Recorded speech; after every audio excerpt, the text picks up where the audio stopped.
తాకట్లో ఉన్న మీ బంగారాన్ని విడిపించి ఆ రోజు ఆన్లైన్ రేటుకి కొంటాం. Sharma gold company. నమస్కారం, వెల్కమ్ టు సుమన్ టీవీ. నేను గీతాంజలి. ప్రస్తుతం మనతో పాటు శ్రీచక్రపీఠం వ్యవస్థాపకులు, ప్రముఖ జ్యోతిష్యులు, సుమన్ టీవీ ప్రేక్షకులందరికీ ఎంతో సుపరిచితులు డాక్టర్ ప్రదీప్ జోషి గురువు గారు ఉన్నారు. వారితో మాట్లాడదాం.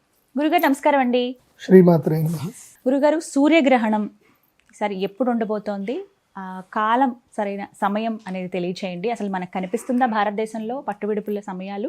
మనం నియమాలు ఏమైనా పాటించాలా? ద్వాదశ రాశుల వారికి ఎలా ఉండబోతోంది? ఈ గ్రహణ ప్రభావం దేశాలు అలాగే మొత్తంగా ప్రపంచవ్యాప్తంగా ఎలా ఉండబోతుందో తెలియజేస్తారా? శ్రీ గురుభ్యో నమః.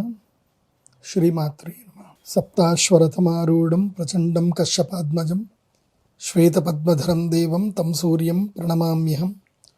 అచింత్యావ్యక్తరూపాయ నిర్గుణాయ గుణాత్మనే సమస్త జగదాధారమూర్తయే బ్రహ్మణే నమః. శ్రీ గురుభ్యో నమః. శ్రీమాత్రే నమః. గ్రహణాలు ప్రతి సంవత్సరము వస్తూనే ఉంటాయి, కానీ ఒక్కొక్క గ్రహణానికి ఒక్కొక్క ప్రత్యేకత ఉంటుంది. ఇప్పుడు మనం పోయిన సంవత్సరము షష్టగ్రహ కూటమి అని చెప్పి చేసాం. అప్పుడు నేనేం చెప్పానో అన్నీ జరిగాయి. ఆ తర్వాత బంగారం వెండి ధరలు ఒక ఊపుతూ లేస్తూనే ఉన్నాయి. పోయిన సంవత్సరం మార్చి తర్వాత మీరు కావాలంటే వెళ్ళి హిస్టరీలో చూడండి. నేను చెప్పాను అప్పుడు ఇక్కడ నుంచి మొత్తం తారుమార్లు అయిపోతాయి అని చెప్పాను. అదే జరిగింది. విపరీతమైన డబ్బు బంగారం వెండి వైపు వెనుక పరుగుతుంది. సో ఇప్పుడు కూడా ఇది ఒక బ్రేక్ ఈవెన్ పాయింట్ అని చెప్పాలి.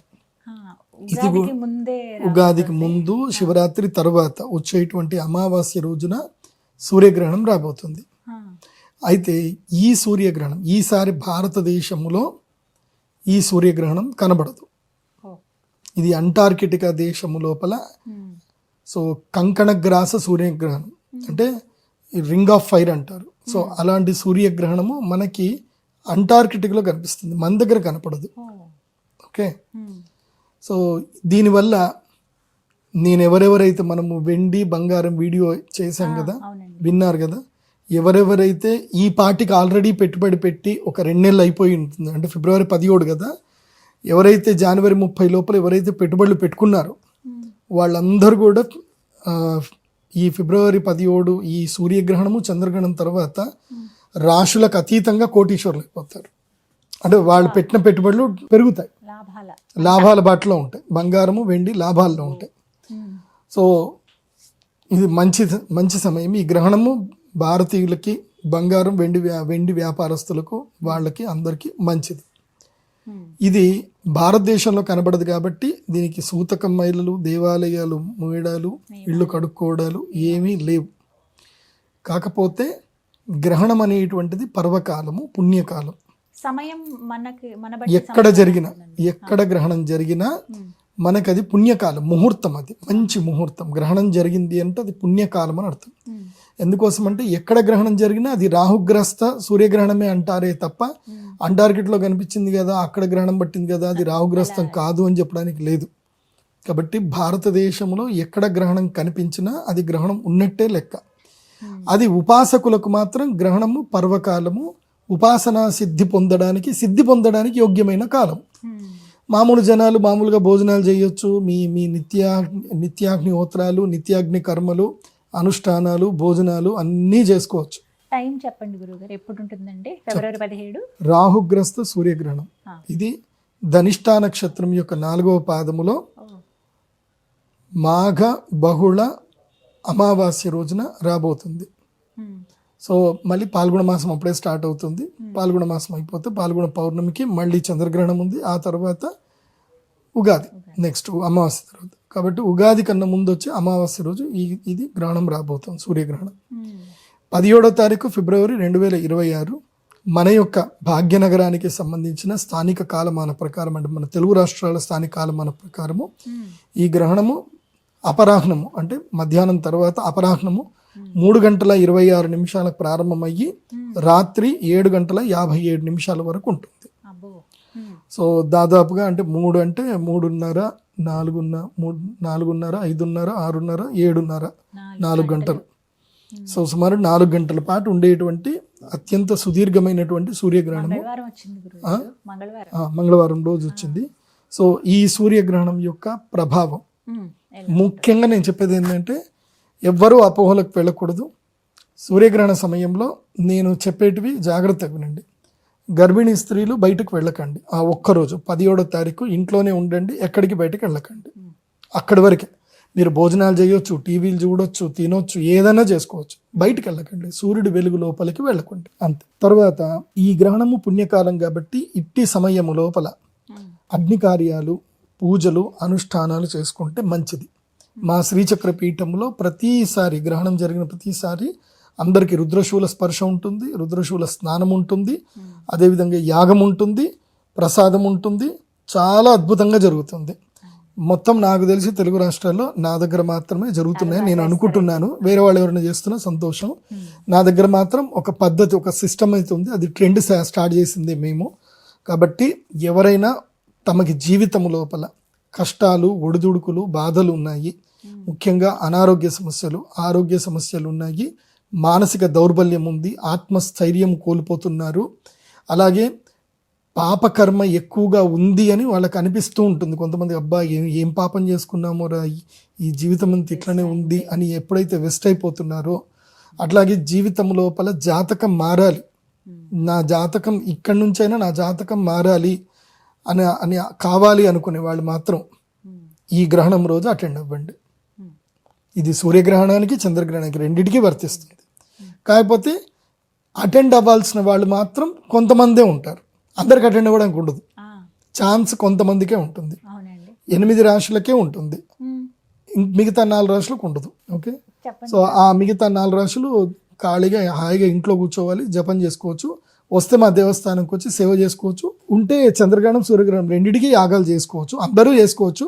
బట్ బెనిఫిట్ మాత్రం ఎవరెవరికి అవుతుంది అని మాత్రం చెప్తాను. ఈ సూర్యగ్రహణము ప్రత్యేకత ఏమిటి అది కూడా చాలా బాగా తెలుసుకోవాలి. ఈ సూర్యగ్రహణము పంచగ్రహ కూటమిలో జరుగుతుంది. పోయిన సంవత్సరం పంచగ్రహ కూటమి ఏర్పడింది, రేట్లు భయంకరంగా పెరిగిపోయాయి, బంగారం, వెండి రేట్లు. పోయిన సంవత్సరం మార్చి నుంచి చూడండి, మార్చు చంద్రగ్రహణం ఏర్పడింది, షష్టగ్రహ కూటమి ఏర్పడింది. గతం అక్కడి నుంచి సిల్వర్ జంప్ పరిగెడుతూనే ఉంది. అక్కడి నుంచి ఇక్కడికి 200 టైమ్స్ అయిపోయింది. ఎవరైనా అప్పుడు నేను చెప్పినట్టుగా ఏప్రిల్లో గనక పెట్టుబడి పెట్టుకొని ఉంటే, ఒక 10 లక్షలు పెట్టుకొని ఉంటే, ఇవాళ ఆ 10 లక్షలు కాస్త ఎంత అయిపోయేటియో నాకు తెలిసి ₹1,00,00,000 అయ్యేటియేమో, సుమారుగా 50 లక్షలు అయితే దాటేవి. అంత అద్భుతాలు ఉన్నాయి. ఇప్పుడు కూడా అదే జరగబోతుంది. అందుకే నేను చెప్తున్నాను, ఈ వీడియో చూడగానే వెంటనే బంగారంలోను, వెండిలోను పెట్టుబడులు పెట్టుకోండి. ఇది పంచగ్రహ కూటమి. ఎందుకు చెప్తున్నాను బంగారం, వెండి అంటే ఒకటి బాగా గుర్తుపెట్టుకోండి. ఎప్పుడైతే పంచగ్రహ కూటమి ఏర్పడిందో, బుధుడు, శుక్రుడు, రాహువు, రవి, చంద్రుడు, ఇవి 5 కూడా ఏంటంటే శీఘ్రగతి కలిగినటువంటి గ్రహాలు. శీఘ్రగతి. బుధుడు, శుక్రుడు సూర్యుడితో పాటు వాళ్ళు వెనుకనే ఉంటారు. వాళ్ళు ఎప్పుడు బుధ శుక్రుడు ఎప్పుడు సూర్యుడితోటే ఉంటారు. చంద్రుడు అతి శీఘ్రగతుడు. కాబట్టి ఈ టైంకి ఏం జరుగుతుంది అని అంటే యుద్ధాలు జరుగుతాయి. ఇప్పుడు ఆల్రెడీ ఇరాన్ యుద్ధం జరుగుతుంది అని ఏదైతే సిచ్యువేషన్ ఉందో, ఇది 3వ ప్రపంచ యుద్ధానికి కూడా దారి తీసేటువంటి అవకాశాలు ఉంటాయి. కాబట్టి ప్రపంచ యుద్ధాలు జరుగుతున్నాయని అంటే జనాలందరూ ఎక్కడ పెట్టుబడి పెడతారంటే బంగారం లోపలనే పెట్టుబడి పెడతారు. ఈవెన్ సిల్వర్ని సేఫ్ హెవెన్ అనుకుంటారే కానీ ఈవెన్ బంగారం మోర్ దెన్ ప్రెషియస్, దానికన్నా బంగారం ఎక్కువ ప్రెషియస్. సో బంగారం రేట్ ఇట్లా ఎగురుతూ వెళ్ళిపోతానే ఉంటుంది. సో వెండి కూడా దాంతోపాటు పోతానే ఉంటుంది, పెరుగుతుంది. ఎందుకోసమంటే ఎప్పుడైనా జియోపొలిటికల్ ఇష్యూస్ వచ్చినా, వార్ వచ్చినా, ఏదొచ్చినా ఇన్వెస్టర్స్ అందరు కూడా సేఫ్ హెవెన్ అని చెప్పి బంగారం, వెండిలోనే పెట్టుబడులు పెడతారు. మునుపంతా బంగారంలో పెట్టేవాళ్ళు. పోయిన సంవత్సరం షష్టగ్రహ కూటమి గ్రహణం జరిగిన తర్వాత వెండిలో స్టార్ట్ అయ్యారు. పోయిన సంవత్సరం నుంచి వెండి చాలా ఎక్కువైపోయింది. కాబట్టి ఇది బాగా సూక్ష్మంగా అర్థం చేసుకోండి. యుద్ధాలు జరిగే అవకాశం ఉంది, రోగాలు వచ్చే అవకాశం ఉంది. సో పరాభవము, డాలర్ రేట్ పడిపోగానే వాళ్ళు ఊరుకోరు, అమెరికన్స్ ఊరుకోరు.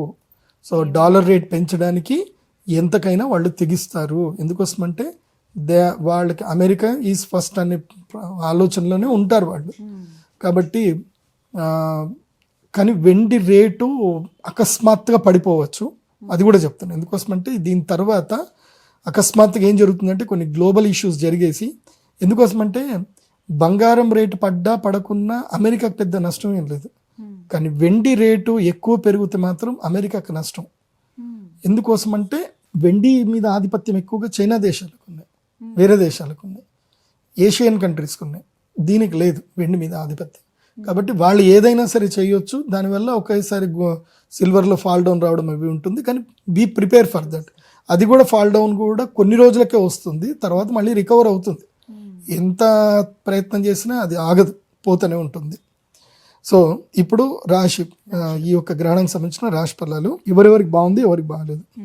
ఈ గ్రహణం వల్ల అదృష్టం, యోగం వచ్చేటువంటి రాశులు అంటే ఇక మీ జాతకములో మార్పు రావాలి, జీవితం లోపల సిద్ధి కలగాలి, ఇంకా గత జాతకం వేరు, ఇప్పుడు సరికొత్త జాతకంగా మీ జీవితం మారాలి అని అంటే మాత్రం వాళ్ళు మాత్రమే, వీళ్ళు ఈ నలుగురు మాత్రమే యాగానికి రావాలి. ధనస్సు రాశి, మేషరాశి, వృషభ రాశి, కన్యా రాశి, 4 రాశులు. ధనస్సు రాశి వాళ్ళకి స్థైర్యము, ధైర్యము, మనోధైర్యం పెరుగుతుంది, ఆర్థిక లాభాలు కలుగుతాయి, దూర ప్రయాణాలు కలిసి వస్తాయి ధనుసు రాశి వారికి.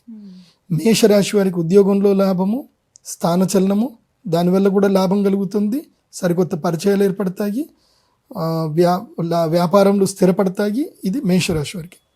వృషభ రాశి వారికి ఏమో అద్భుతమైన లాభాలు వస్తాయి, మనోభిష్టం నెరవేరుతుంది, కాంక్షలన్నీ కూడా నెరవేరుతాయి, సుఖప్రాప్తి కలుగుతుంది. కాబట్టి వృషభ రాశి వారికి బాగుంది. ఇక కన్యా రాశి వారికి శత్రువుల మీద విజయం లభిస్తుంది, ఎన్నో ఏళ్లుగా మిమ్మల్ని ఇబ్బంది పెడుతున్న సమస్యలన్నీ కూడా దూరం అయిపోతాయి, దానికి తగ్గట్టుగా దూరం చేసుకునే బలం కూడా మీకు దొరుకుతుంది. సో ఇవి శుభం. ఇవి ఈ యొక్క గ్రహణం వల్ల ఈ 4 రాశులకి ఈ ప్రయోజనం ఉంటుంది, యాగం చేసుకుంటే ఉంటుంది. అశుభం, అశుభం ఎవరెవరికి అంటే కుంభరాశికి. కుంభరాశి వారికి అనారోగ్యము, మనస్తాపము, చాలా ఇబ్బందులు కలుగుతాయి, శరీరంలో ఆరోగ్య సమస్యలు ఇబ్బంది పడతాయి, ఇష్టమైనటువంటి వారు దూరం అవుతారు. సో అదొక రకంగా ఉంటుంది అండి. జన్మస్థానంలో ఉంది కాబట్టి మనోవైకల్యం ఏర్పడే అవకాశం ఉంటుంది కుంభరాశికి. మీనరాశి విపరీతమైన ఖర్చులు, అప్పులు, బాధలు, సమస్యలు, ఆస్తులు తాకట్టు పెట్టుకోవడాలు, డబ్బులు పోవడాలు ఇవన్నీ కూడా జరుగుతాయి చంచల స్వభావంతో. వృశ్చిక రాశి, వృశ్చిక రాశి వారికి గృహత్యాగం చేసేటువంటి అవసరం పడుతుంది, తల్లిగారికి అనారోగ్యం ఉంటుంది, ఇంట్లో సమస్యలు ఏర్పడతాయి, ఇంట్లో తగాదాలు, గొడవలు ఏర్పడతాయి, సుఖం దొరకదు, తర్వాత వెహికల్స్ ద్వారా యాక్సిడెంట్ జరిగే అవకాశాలు ఉంటాయి. వృశ్చిక రాశి వారు జాగ్రత్తగా ఉంటారు. కర్కాటక రాశి, కర్కాటక రాశి వారికి అనారోగ్య సమస్యలు, దెబ్బలు, బాధలు, తర్వాత ఏమన్నా సరే క్రానిక్ డిసీజులు రావడము, ఏమైనా అటాక్ అవ్వడము. సో ఎక్కడ పడితే అక్కడ తినకండి. కర్కాటక రాశి వాళ్ళు చాలా జాగ్రత్తగా ఉండండి. సో కర్కాటక రాశి వారికి అష్టమంలో ఉంది కాబట్టి ఆయుర్భంగం అంటారు. సడన్గా ఏదో జరిగి ఎక్కడో ఏదో పడాల్సింది వచ్చి మీ నెత్తి మీద పడుతుంది, కాబట్టి చాలా జాగ్రత్తగా ఉండండి కర్కాటక రాశి. ఇక మిగతా రాశులు అయినటువంటి మకర, తుల, సింహ, గురు ఈ రాష్ట్ర వాళ్ళకి చాలా సాధారణంగా ఉంది, not good, not bad. Okay, ఇది సూర్యగ్రహణానికి సంబంధించిన వివరణ. తప్పకుండా యాగానికి అటెండ్ అవ్వండి, యాగం చేసుకోండి. మేము రాహుకేతు లాకెట్ ఇస్తాం. ఈ లాకెట్ కేవలం గ్రహణం రోజు మాత్రమే ఇస్తాం, వేరే ఏ రోజు ఇవ్వము. మీరు మళ్ళొక రోజు వచ్చి నా ఆఫీస్కి వచ్చి మీరు 1,00,000 రూపాయలు ఇస్తారన్నా నేను ఇవ్వను.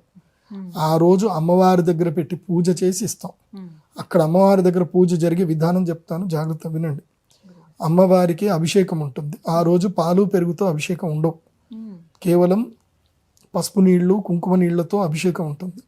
ఆ అభిషేకం అయిన తర్వాత అమ్మవారి యొక్క అభిషేక జలం మీ అందరి మీద కూడా చల్లడం జరుగుతుంది.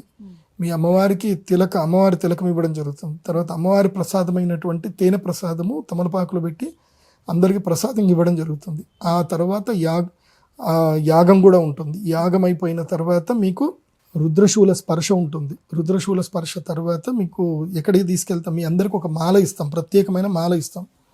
సో ఆ మాలని మీరు మెడలో ధరించాలి. ధరించిన తర్వాత అక్కడి నుంచి బాసర పుణ్యక్షేత్రంకి వెళ్తాం.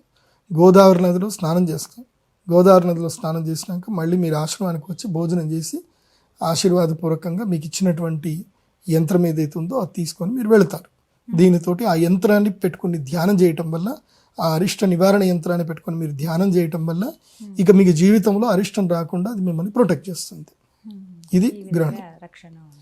కాబట్టి వెబ్సైట్ pradeepjoshi.com వెబ్సైట్ ద్వారా కన్సల్ట్ చేయండి. వెబ్సైట్లో ఉన్న మొబైల్ నెంబర్కి మాత్రం ఫోన్ చేయండి, వాటికే పేమెంట్ చేయండి.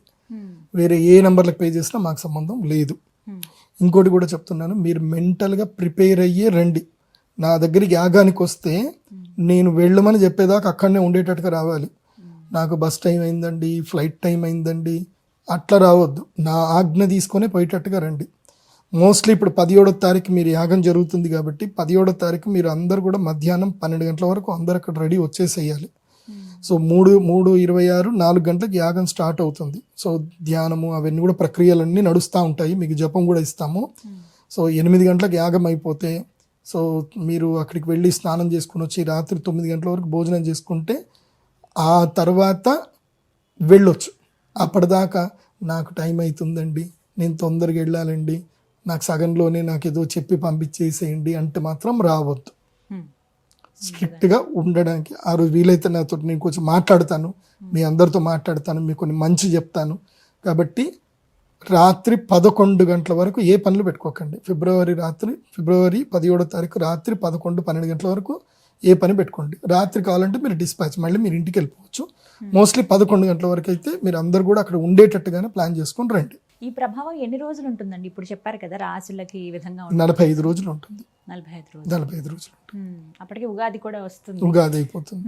ఉగాది వచ్చి వెళ్ళిపోతుంది. కాబట్టి ఈ గ్రహణం ఏదైతే జరుగుతుందో ఇది మనకి చైత్ర పౌర్ణమి వరకు వీళ్ళకు ఉంటుంది. రాహుగ్రస్తం చైత్ర పౌర్ణమి వరకు ఉంటుంది. ఆ 45 రోజుల్లో ఇవన్నీ కూడా జరుగుతాయి. జాగ్రత్తగా ఉండాలి. చక్కగా వివరించారు. ధన్యవాదాలు గురుగారు. శ్రీమాత.